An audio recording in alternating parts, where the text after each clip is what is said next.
नमस्कार, आप सभी का स्वागत है एनडीटीवी राजस्थान पर और मैं हूं आपके साथ Shubhendu Singh. Indian Council of Agriculture Research में कुछ बातें सामने आई हैं। इस रिसर्च में यह कहा गया है कि रासायनिक खाद और कीटनाशक के इस्तेमाल से जमीन खराब हो रही है, उत्पादन क्षमता कम होती चली जा रही है और इतना ही नहीं, जो अनाज पैदा भी हो रहा है उसमें से पोषक तत्व भी कम हो रहे हैं। खतरे की बात तो यह है कि रासायनिक खाद वाले अनाज को खाने से कई तरीके की बीमारियां भी हो रही हैं।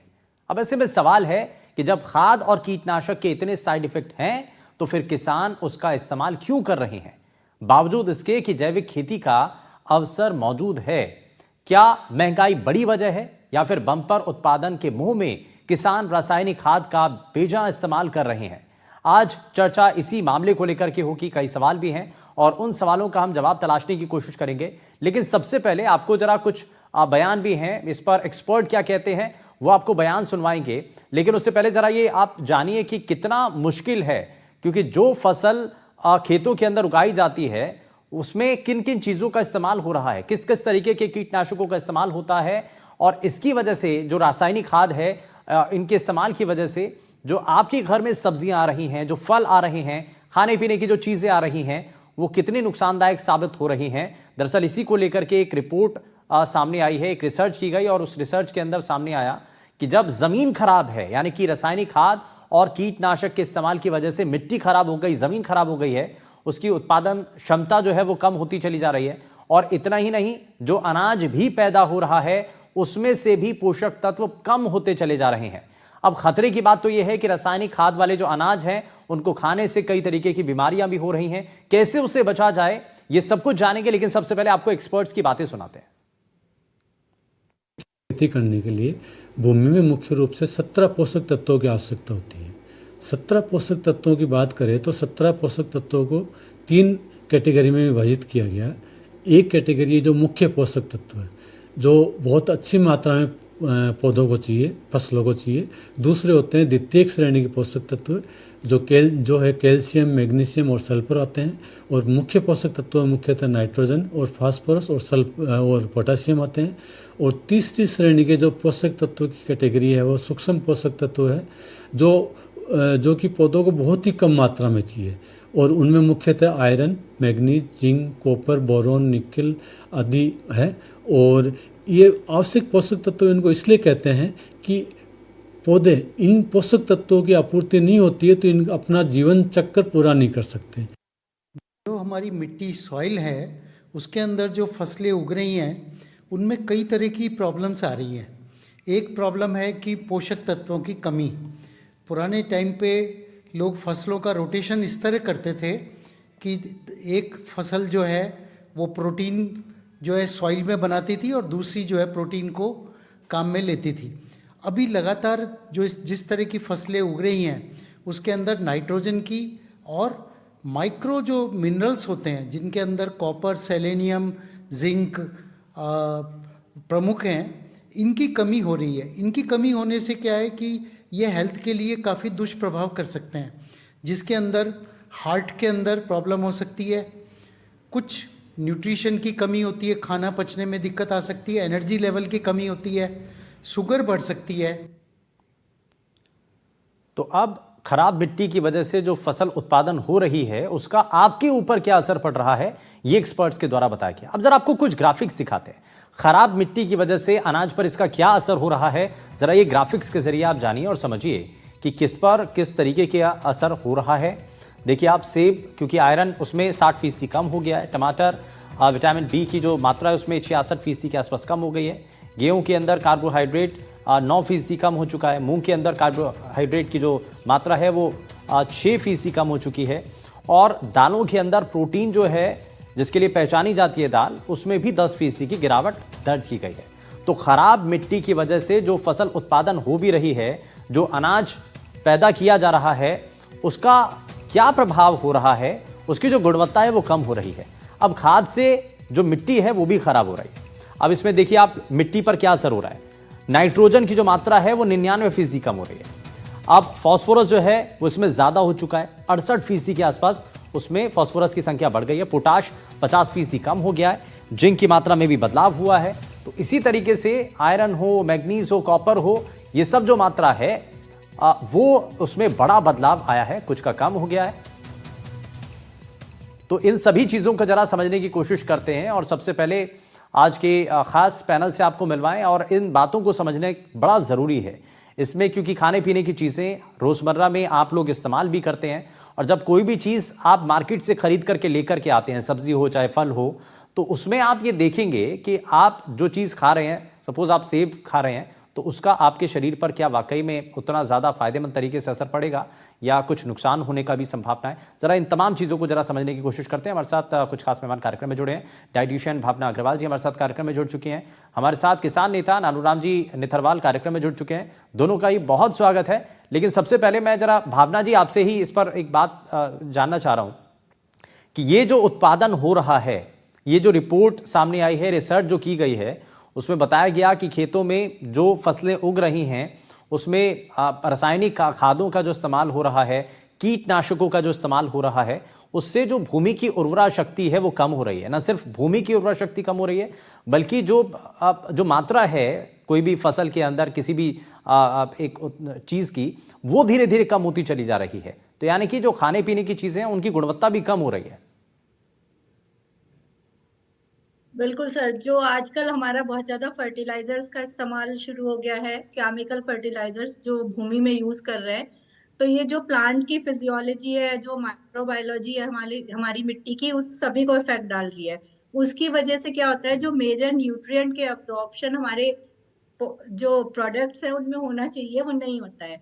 जैसे जो हमारे मेन विटामिन है, विटामिन सी को ले लो आप, विटामिन बी को ले लो, तो ये केमिकल फर्टिलाइजर के इस्तेमाल से इनका एब्जॉर्प्शन ही प्लांट में नहीं हो पा रहा है। जब प्लांट में एब्जॉर्प्शन नहीं है तो वो फ्रूट या वेजिटेबल्स जो भी हम कंज्यूम कर रहे हैं उसमें हमें नहीं मिल रहा है। इसके अलावा जो मेजर मिनरल्स हैं, जैसे आपका पोटेशियम हो गया, मैग्नीशियम हो गया, कैल्शियम हो गया, फास्फोरस हो गया, इन सब का भी जो एब्जॉर्प्शन है बहुत कम हो रहा है। इसके अलावा जो एंटीऑक्सीडेंट्स हमें मिलते हैं प्लांट बेस्ड प्रोडक्ट से, सब्जियों से, फल से, वो भी उतनी मात्रा में प्रोड्यूस ही नहीं हो रहा है। मिट्टी ही वो प्रोड्यूस नहीं कर रही है, प्लांट तो जो लास्ट हमारा प्रोडक्ट है, जो वेजिटेबल्स हैं, जो फ्रूट है, उसमें हमें वो एंटीऑक्सीडेंट्स भी नहीं मिल रहे।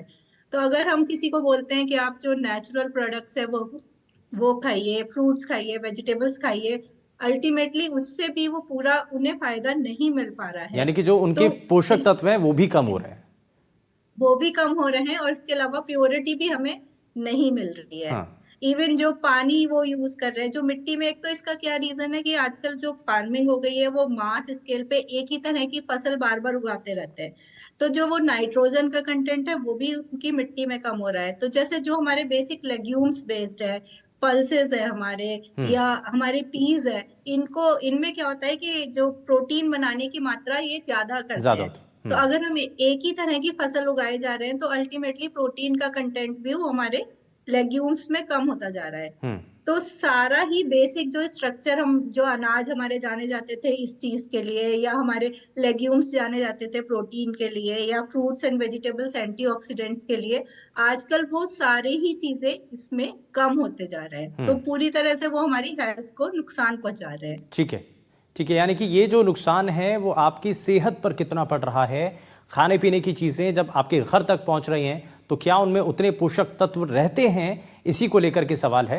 हमारे साथ पूसा से पूर्व कुलपति डॉक्टर आर.सी. श्रीवास्तव साहब कार्यक्रम में जुड़ चुके हैं। सर, बहुत स्वागत है आपका एनडीटीवी राजस्थान पर। और मैं यही जानना चाह रहा हूँ और बहुत सारे लोगों के मन में यही सवाल है कि जब भूमि की उर्वरा शक्ति कम होती चली जा रही है, खाने पीने की चीज़ें उनमें उतनी पौष्टिकता नहीं नजर आ रही है, तो अब कैसे पता चले? क्योंकि इस रिसर्च के अंदर बड़ा खुलासा हुआ है। बहुत सारे लोग क्योंकि फल फ्रूट की तरफ ज़्यादा रुझान करते हैं, सब्जियां जब खाते हैं तो इसी उम्मीद के साथ कि भाई बेहतर आपका स्वास्थ्य ठीक रहेगा, सब्जियां खानी चाहिए, हम प्रमोट भी करते हैं। लेकिन ये जो रिपोर्ट है, ये जो रिसर्च है, उसके अंदर कुछ अलग तरीके के इंडिकेशन है। इस पर क्या कहना चाहेंगे साहब? देखिए, ये प्रॉब्लम तो काफी दिन से चल रही है और अब निश्चित है वो थोड़ा सा और ज्यादा गंभीर होती जा रही है कि हमारी जो मिट्टी है, उस मिट्टी में बेसिकली जो कमी हो रही है वो है ऑर्गेनिक कार्बन की। ऑर्गेनिक कार्बन की कमी से ही बाकी सारी प्रॉब्लम्स जो शुरू हो रही हैं, जो मैडम बोल रही थी कि नाइट्रोजन की कमी, और जो निश्चित है प्रोटीन उसी से आता है, और वो नाइट्रोजन की कमी से ही है। नाइट्रोजन की कमी तो वैसे इनऑर्गेनिक फर्टिलाइजर से हो जाती है, लेकिन प्रॉब्लम यह है कि उसके साथ जो बाकी जो माइक्रो एलिमेंट्स है वो नहीं मिलने से और जो डिसबैलेंस हो रहा है, डिसबैलेंस के कारण अब मिट्टी की ताकत कम होती जा रही है। मैंने पिछले भी अपने एक प्रोग्राम में कहा था कि उसका केवल एक ही विकल्प है, एक ही अब उसका इलाज है कि हम फुल ऑर्गेनिक फार्मिंग नहीं, फुल ऑर्गेनिक फार्मिंग करेंगे तो हमारा प्रोडक्शन डाउन जाएगा, किसानों को शुरू में परेशानी होगी और हो सकता है कि हम जैसे श्रीलंका की तरह कुछ प्रॉब्लम में फंस जाएं। ठीक है। मेरा सजेशन शुरू से रहा है पार्टली ऑर्गेनिक फर्टिलाइजर्स का यूज करना, ऑर्गेनिक मैन्योर का यूज करना शुरू करें। हम्म। किसान के साथ परेशानी ये है कि उसे क्वालिटी ऑर्गेनिक मैन्योर नहीं है अवेलेबल। इसी को वो करने के लिए मैंने सुखेत मॉडल को कॉन्सेप्ट दिया था, जिसमें हम चाहते हैं कि हर पंचायत, किसान अपने इंडिविजुअल लेवल पे नहीं कर सकता, हम्म। लेकिन हर ग्राम पंचायत में 100 से 100 किसान मिलके इस मॉडल को यूज करें, जिसमें वो ऑर्गेनिक मैन्योर भी बनाए और साथ में उस ऑर्गेनिक मैन्योर बनाने के वो में हमारी जो दूसरी प्रॉब्लम बड़ी है वो सर, है लेकिन आपको नहीं लगता कि अगर गैस ऑर्गेनिक खेती की तरफ, ठीक है ये बहुत अच्छी बात है, लेकिन इसको पार्शली अगर शुरू करते हैं तो ये लोगों के लिए उन फसलों को लेना या प्रोडक्ट्स को लेना थोड़ा सा मुश्किल हो जाएगा, क्योंकि उसके हम देखते हैं कि मार्केट के अंदर प्राइस कितने ज़्यादा है, तो ये आम लोगों की रीच से थोड़ा सा दूर हो जाएगा। नहीं, मैं इसीलिए एक बात कर रहा था, मैंने कहा पूरी तरह ऑर्गेनिक न करें, हाँ। हम केवल पार्शियल जो हमारी केमिकल फर्टिलाइजर हैं उनको रिप्लेस करके उसको हम ऑर्गेनिक मैन्योर से ले आए। हम ये नहीं कहें कि ऑर्गेनिक फार्मिंग का अगर हम पूरा करेंगे तो उसके लिए सर्टिफिकेशन वगैरह की जो प्रॉब्लम है वो प्रॉब्लम बहुत ज्यादा बढ़ जाएगी। ठीक है। वो इमीडिएटली अभी किसान के बूते का नहीं रहेगा, किसान के बूते का भी नहीं रह जाएगा। ठीक है। हम चाहते हैं कि ये एक पार्शियल करें, जिसमें जितना नाइट्रोजन हम ऑर्गेनिक फर्टिलाइजर से दे रहे हैं उसका आधा कम से कम ऑर्गेनिक सोर्सेज से देना शुरू करें। उससे लेने से फायदा क्या होगा कि हमारे किसान की भी प्रॉब्लम नहीं होगी और हमें जो हमारी जमीन है वो भी खराब होनी बंद हो जाएगी। तो इससे एक रोक लगेगी हमारे इसके ऊपर, क्या कहते हैं, जो हमें प्रॉब्लम हो रही है कि मिट्टी बंजर, जमीन बंजर हो रही है, जो मैडम बोल रही थी कि नहीं हमें जो है वो नहीं मिल रहे हैं। मैं ये नहीं सजेस्ट करूंगा कभी भी कि हम पूरी तरह ऑर्गेनिक फार्मिंग पे जाएं। हम ऑर्गेनिक फार्मिंग पे पूरी तरह जाना हमारे लिए प्रॉब्लमेटिक हो सकता है ठीक है। फूड सिक्योरिटी के लिहाज से। ठीक है, यानी लेकिन कि अगर टोटल हम शिफ्ट नहीं करना है, हमें पार्शली उसमें शिफ्ट करने की जरूरत है। पार्शियली करना है, हाँ। और उस पार्शियली को हम तभी कर सकते हैं जबकि हम विद इन विलेज विलेज में ही जो हमारे ऑर्गेनिक सोर्सेज, गोबर अवेलेबल है, बहुत सारा वेजिटेशन हमारा अवेलेबल है, पराली अवेलेबल है जो हम धान का वो है उसको काट के डाल सकते हैं, इनको मिला के तो उसका एक इंस्टीट्यूशन हमने विकसित किया था। मैं सर उसको वापस अगर आकर के इसी गवर्नमेंट पर आपसे बात करता हूं। मैं यही जी आपसे प्रोसेस जानना चाहता हूं, क्योंकि अधिकतर क्या है, जानकारी का अभाव ये किसानों के सामने बड़ी परेशानी रहती है, और इसी जानकारी की कमी की वजह से किसान जो है ऑर्गेनिक फार्मिंग की तरफ नहीं बढ़ पा रहे हैं। मैं इसीलिए नानूराम जी को इसमें जोड़ता हूं। नानूराम जी, इसमें एक चीज बताइए कि ऑर्गेनिक फार्मिंग की तरफ क्यों नहीं किसान बढ़ पा रहे हैं? क्यों रासायनिक खाद, जिनके बारे में पता भी है, किसानों को भी पता है कि इससे नुकसान हो ही रहा है, न सिर्फ मिट्टी की उपजाऊ क्षमता जो है वो कम होती चली जा रही है, बल्कि इससे जो प्रोडक्ट निकल रहे हैं, जो फसल तैयार हो रही है, वो भी उतनी ज्यादा फायदेमंद साबित नहीं है। नमस्कार शुभेंदु जी, मेरी आवाज आ रही है? जी बिल्कुल। शुभेंदु जी, सबसे पहले तो मैं आपका ये शुक्रिया अदा करूंगा कि आप जब भी आपके चैनल पर किसानों से संबंधित बात होती है तो मुझे बहुत खुशी होती है, क्योंकि किसानों को एक तरह से इससे भी जानकारी मिलती है। अब मैं आपको बताऊं, पहली बात तो ये बताऊं कि हमारे जो बाप दादा खेती किया करते थे उनको कोई ज्ञान देने वाला नहीं था, तो वो जो हजारों साल से जो खेती करते आ रहे थे। जी सर, अब आ रही है आवाज? जी जी, आपकी आवाज आ रही है। नानूराम जी, आप अपनी बात पूरी कीजिए। जी, तो वो जो खेती किया करते थे उस समय उनको कोई ज्ञान देने वाला नहीं, और जमीन बीमार नहीं, हजारों साल से वो खेती करने योग्य जमीन को छोड़ के चले गए। अब क्या हुआ कि कुछ किसानों को जो कई वैज्ञानिक हुए, विश्वविद्यालय में पढ़े हुए, कई हमारे जो अर्थशास्त्री हुए, और कई कंपनी, उन्होंने ये छिड़काव, यूरिया का छिड़काव और इस जहर की मात्रा का कुछ बोझ देकर किसानों को प्रलोभन दिया है कि आप अपनी पैदा बढ़ा सकते हो, और किसान अधिक जानकारी का अभाव और अधिक उत्पादन लेने के चक्कर में इस जमीन को बर्बाद कर रहे हैं। क्योंकि सरकारें और कंपनियां कोई भी आज दिन तक किसान को ये नहीं समझा सके कि साहब आपको इससे नुकसान होता है। आज स्थिति ये है कि जो खेत के अंदर केंचुए थे, नाइट्रोजन था, वो सब इस यूरिया की वजह से इनसे वो जो मित्र भी थे किसान के वो सारे खत्म हो गए। अब इससे मानव जीवन पर ही नहीं, पशु पक्षी और जितने पेड़ पौधे हैं जो अन्न या जल ग्रहण करते हैं, आज समस्या ये है कि सबको परेशानी है। आज जैसे हार्ट अटैक हुआ, कैंसर हुआ, ये अपने एलर्जी जैसी दिक्कतें हुई, ये सारी माँ की बीमारी है, ये बीमारियों ने जन्म लिया। और किसान का क्या हुआ, अधिक पैदा लेने के चक्कर में महंगा खाद लेना, महंगी दवाई लेना, ये लेने के चक्कर में जमीन तो खराब हुई जो हुई, उसके जेब से खर्चा भी काफी हो गया, तो उसकी पैदावार भी उतनी नहीं मिल पाई। न मिल पाने से या तो किसान आत्महत्या करता है या उसके बच्चे खेती छोड़कर दूसरी जगह जाने पर। यानी कि कोई भी किसान खुशी से नहीं कर रहा है, मजबूरीवश और मजबूरी में आकर के सब कुछ करना पड़ रहा है। बिल्कुल, ये बड़ी जाहिर सी बात है।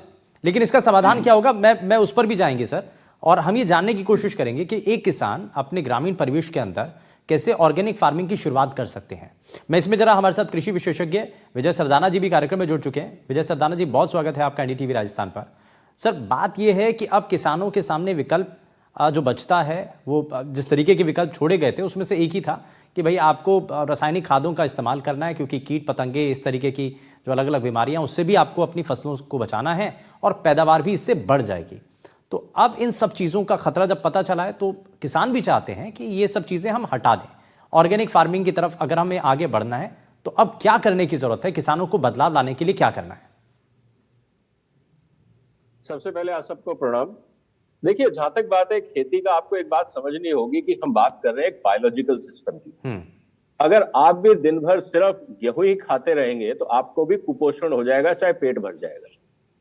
इसी तरह से आप किसी भी चीज के अंदर अगर बैलेंसिंग नहीं रखेंगे, चाहे वो कन्वेंशनल एग्रीकल्चर हो, चाहे ऑर्गेनिक हो, चाहे नेचुरल फार्मिंग, दो चीजों का फंडामेंटल इशू आपको हमेशा याद रखना पड़ेगा। पहला, मास बैलेंस। अगर आपको ज्यादा पैदावार चाहिए तो पहली चीज आपके बीज में क्षमता होनी चाहिए, और दूसरा उस बीज को पूरी खुराक मिलनी चाहिए। आप डाल देंगे अच्छा बीज और उसको खुराक नहीं देंगे और फिर उम्मीद करेंगे कि पैदावार अच्छी हो जाए, वो नहीं होने वाला। ये धोखे में नहीं रहना चाहिए। दूसरी बात, अगर आप कीटनाशक का इस्तेमाल कर रहे हैं, फर्टिलाइजर का इस्तेमाल कर रहे हैं और आप दिमाग का इस्तेमाल नहीं कर रहे, मतलब मन किया तो यूरिया डाल दिया, मन किया तो कीटनाशक छिड़क दिया और उम्मीद करो कि फसल अच्छी हो जाए, नहीं होगी। इसीलिए एग्रीकल्चर के अंदर एक कॉन्सेप्ट है good agriculture practices. Good agriculture practice का मतलब है कि सोच समझ के इनपुट का इस्तेमाल करो। सस्ता है इसलिए ज्यादा डालेंगे, ज्यादा पैदावार होगी, ये बहुत बड़ी गलतफहमी है। आपको नमक सस्ता मिलता है, आप रोटी और सब्जी की जगह आप नमक से क्या खाएंगे तो क्या होगा आपका हाल, जस्ट बिकॉज वो सस्ता है। आप ऐसा नहीं करते ना। आप क्या करते हो, आप अपने शरीर को बचाने के लिए बैलेंस डाइट का इस्तेमाल करते हो, इसीलिए आप डाइटिशियन का इस्तेमाल करते हो, उनके इनपुट लेते हो। तो किसान जब तक बैलेंसिंग नहीं समझेगा कि अगर पौधे के अंदर, मान लीजिए आज मैं गेहूं उगा रहा हूं, मक्का उगा रहा हूं, मक्के को उगाने के लिए आपको नाइट्रोजन भी चाहिए, फास्फोरस भी चाहिए, उसमें जिंक भी चाहिए, उसमें बोरोन भी चाहिए, उसमें बाकी जो माइक्रो न्यूट्रिएंट है वो भी चाहिए। आप वो तो कुछ मत डालो और यूरिया डालते रहो और उम्मीद करो कि पैदावार हो जाए, नहीं होगी। तो एक तरफ आपने बीज का नुकसान किया, फसल का नुकसान किया, और साथ ही साथ जमीन को कुपोषित किया गलत चीज डाल डाल के। तो यह कहना कि ऑर्गेनिक फार्मिंग रास्ता है, वो भी नहीं है, क्योंकि हिंदुस्तान में जो टोटल एग्रीकल्चर लैंड है वो है 140 मिलियन हेक्टेयर। हिंदुस्तान की आबादी है 140-145 करोड़। इसका मतलब एक आदमी के खाते में आता है 0.1 हेक्टेयर, सिर्फ 1000 स्क्वायर मीटर, और उसमें से 365 दिन आपको खाना निकालना है, उसी में से आपको चारा निकालना है, उसी में से आपको कपास निकालनी है, उसी में से आपको आयुर्वेदिक जड़ी बूटियां निकालनी है, उसी में से आपको बायोडीजल निकालना है। सब कुछ उस 1000 में से ही करना है, जो पॉसिबल नहीं है। ठीक है, ये तो संभव नहीं है सर कि पार्शियली आपको ऑर्गेनिक फार्मिंग करनी पड़ेगी। लेकिन इसका समाधान क्या है? ऑर्गेनिक फार्मिंग रास्ता नहीं है, क्योंकि उससे आपकी प्रोडक्टिविटी घट रही है। आप जब और ग्रीन रेवोल्यूशन से लेकिन पहले सर जो हिंदुस्तान में जहर क्या खाने था? में आ Organic रहा है जो उसका था, क्या होगा फिर? इसीलिए कह रहा हूं वो बैलेंसिंग करना होगा। जैसे आप एंटीबायोटिक लेना बंद कर रहे हैं, उसकी जगह अल्टरनेट मेडिसिन पे जा रहे हैं, क्योंकि आपको पता है कि गलत एंटीबायोटिक लेने से बीमारी थोड़े के लिए ठीक होती है। इसी तरह से organic is not an answer. Natural farming Bharat के लिए आंसर नहीं है। इस सर गलत उसका फहमी से विकल्प क्या जितनी होगा, मैं जल्दी ये दूर जानना आएंगे। चाह रहा हूं कि उसका विकल्प क्या होगा। ठीक है, हमने ये समझ विकल्प लिया कि बहुत ऑर्गेनिक सिंपल फार्मिंग है, नहीं है। समझदारी से काम करें। हाँ। अगर आपको कहा गया है 5 ग्राम पेस्टिसाइड डालो तो 5 ग्राम डालो, 15 मत डालो। ठीक है, ये मतलब एक्सेस में समझदारी ना है। डालें। आपके कहने का मतलब ये है कि जितना अगर आपको जो रासायनिक खाद, यूनिवर्सिटी गाइडलाइन देती है, जो हाँ। आईसीआर की गाइडलाइन है, उसको ईमानदारी से फॉलो करो। लोग वो नहीं करते और सर ब्लेम अगर करते हमारे हैं कभी छोटे किसान इतने पेस्टिसाइड को, जागरूक हो कभी जाएं तो बीज बात ही को। क्या है। खैर वो एक अलग विषय है कि उनके लिए कितने ट्रेनिंग सेशन चलते हैं और कितने उनको जागरूकता उस के पे कार्यक्रम फोकस उनके लिए करो। चलाए जाते हैं, वो एक अलग विषय है। मैं अब जरा वापस आता हूं, मैं भावना अग्रवाल जी का जरा रुख करता हूं। भावना जी, अब तो ये तो समझ में आ रहा है कि देखिए ऑर्गेनिक टोटली अगर आप कन्वर्ट कर लेंगे या शिफ्ट हो जाएंगे ऑर्गेनिक फार्मिंग पर, तो वो पॉसिबल फिलहाल के लिए तो नज़र नहीं आता है। तो अब इसके लिए अगर पार्शली हम कर रहे हैं तो इसमें हमें किन बातों का ध्यान रखना चाहिए? अगर सबसे पहले जो मार्केट से कोई भी फल या सब्जी आ रही है जो लोग कंज्यूम कर रहे हैं, अब उनको क्या करना चाहिए?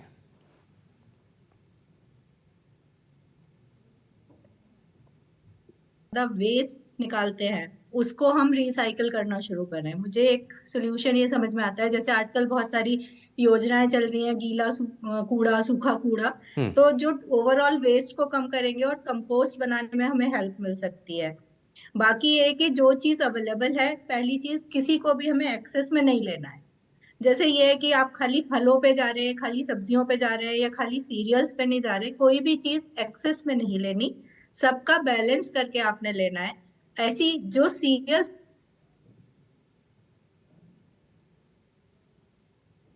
तो गेहूं का ही देखा गया है, जैसे पंजाब हमारा बेसिकली गेहूं ही उगाता है, लेकिन पंजाब के लोगों को सबसे ज्यादा ग्लूटेन से इनसेंसिटिविटी आजकल हो रही है।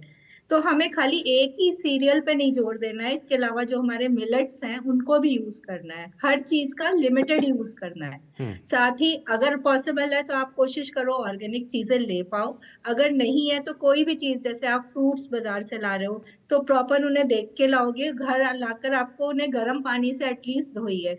आप देखिए मॉल के जो सेब वगैरह होते हैं उस पे एक वैक्स कोटिंग होती है, तो देखने में वो आपको बहुत सुंदर लग रहा है, लेकिन अल्टीमेटली वो आपकी हेल्थ को नुकसान कर रहे हैं।